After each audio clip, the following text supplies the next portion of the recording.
The second thing in this prayer of thanksgiving, in the first part, we see is that in this prayer of thanks, he doesn't just give thanks when things are good, but he gives thanks in every circumstance. It's easy to give thanks in good circumstances, and even there we don't always do it. So many good things go by, and we are several days later before we realize, oh no, I didn't thank God for that.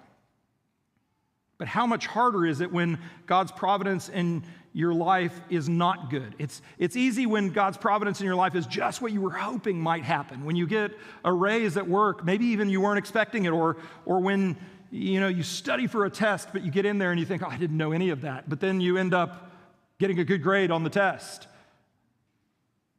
Or when you have, all of us who drive have been in that circumstance where we weren't paying enough attention and we came so close to getting T-boned or hit or rear-ended, and then we get out of it. And those are the easy circumstances. Praise the Lord. Thank you for keeping me out of that. Those are the easy times. But Paul's in the midst of the worst of circumstances. He's imprisoned.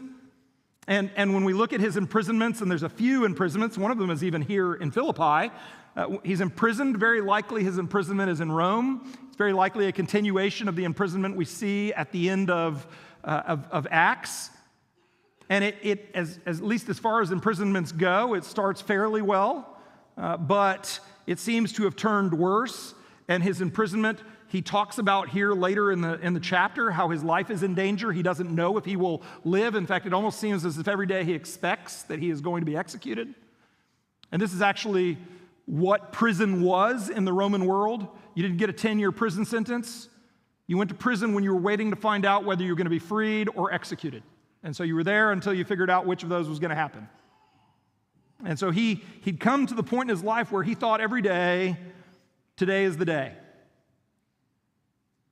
And he was giving thanks in this circumstance for God's goodness and his grace to him. And he was giving thanks for the Philippians' partnership with him in his defense and confirmation of the gospel there in prison, for his arrest, for his captivity, for the fact that he'd been stoned so that he died and he had to be raised from the dead so he could go to the next city and plant another church where he was going to be run out of town, for his beatings, for his shipwrecks, for his snake bite, and now sitting in prison. Paul knows the truth that he writes in Romans 8, that God works every event in the Christian life together for the good of the believer. And he believes this. And he's expressing and actually really feeling gratitude in every circumstance. And we see this in so many places. One of my favorite hymns is a hymn called God Moves in a Mysterious Way. I don't know if you're familiar with it, but he said that William Cooper, the author, says, "Judge not the Lord by feeble sense, but trust him for his grace."